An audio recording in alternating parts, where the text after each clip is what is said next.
one of the things that Jean Piaget, the developmental psychologist, he was very interested in figuring out a way out of this, and it's very much relevant to your concept, your talk about athletics.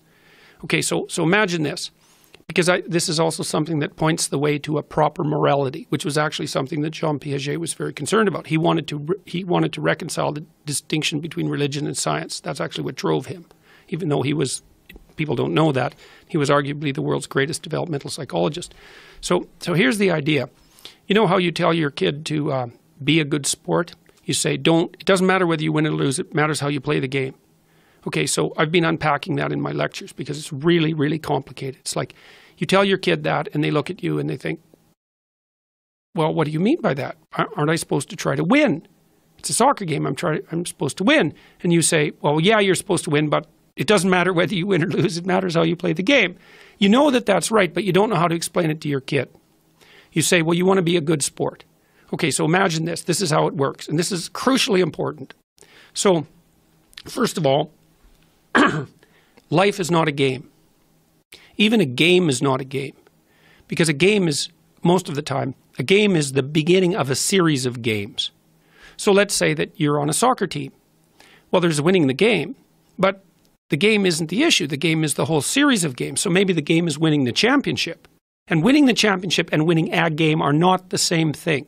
And the reason for that is, well, maybe if you want to win a game, the best thing to do is to let your star player make all the moves. But if you want to win a championship, maybe the best thing is for your star player to do everything he or she possibly can to develop all the other team members. That's a different strategy. And the reason it's different is because it iterates across time. Okay, so I'll tell you a quick story. So when my kid was playing hockey, when he was about 12 or so, he was in a championship game, just at a local arena, you know. And it was really fun to watch. The teams were pretty equal, which is something that you want, so that everybody can expand their skills while they're playing. And it was like 5 seconds to the end of the game, and the other team made a breakaway and came down, and the guy came down the ice and scored. It was a beautiful goal, and it was 4-3, and that was the end of it, right?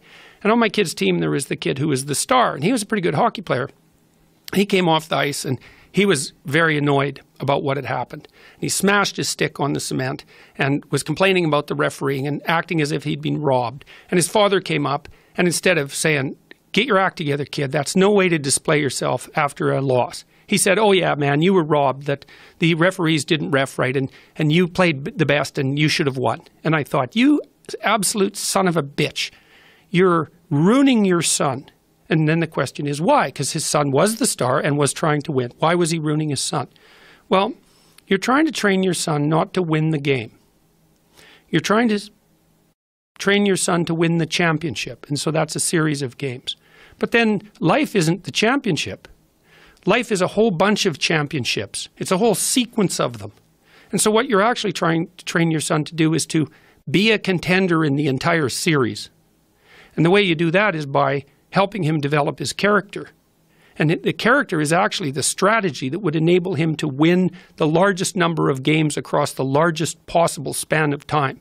And one way you do that if you're a kid is like, well, what do you want to do with your kid? You don't want to teach him to win. You want to teach him to play well with others. And that's to be reciprocal. So that means to try to win, but also to pay attention to developing the other people around him and not to put winning the game above everything at all times. So then he's fun to play with. And this is absolutely crucial. You can help your kid become fun to play with between the ages of 2 and the age of 4. If your kid is fun to play with, then what happens? Kids line up to play with him. And adults line up to teach him. And if kids line up to play with him, then he'll have friends his whole life. And he'll be socialized and he'll be invited to many games, some of which he'll win, all of which he'll be able to participate in. And if he's fun to play with, then adults will teach him things, and then he wins at life. And so when you say to your kid, it doesn't matter whether you win or lose, it matters how you play the game, what you're saying is, don't forget, kid, that what you're trying to do here is to do well at life. And you need to practice the strategies that enable you to do well at life while you're in any specific game. And you never want to compromise your ability to do well at life for the sake of winning a single game. And there's a deep ethic in that, and it's the ethic of reciprocity in games.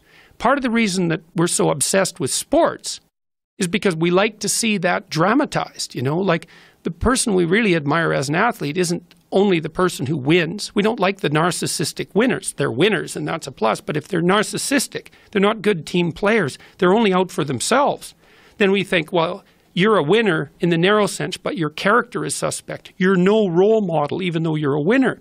And it's because we're looking for something deeper. We're looking for the manifestation of character that allows you to win across the set of possible games. And that's a real thing. That's a real ethic. It's a fundamental ethic. I think what you're pointing out that's very important is we're searching for the person who's got it all nailed. Someone who tries their hardest but is also honest enough about the circumstances to not cry foul when it's gone the other person's way. Yeah, well, that's part of resilience. It's right. Like, look, you're not going to win it. You're not going to score on every shot. Right. Doesn't mean you shouldn't take the shots. Doesn't mean you shouldn't try to hit the goal. But part of being able to continue to take shots is to have the strength of character to tolerate the fact that in that instance you weren't on top.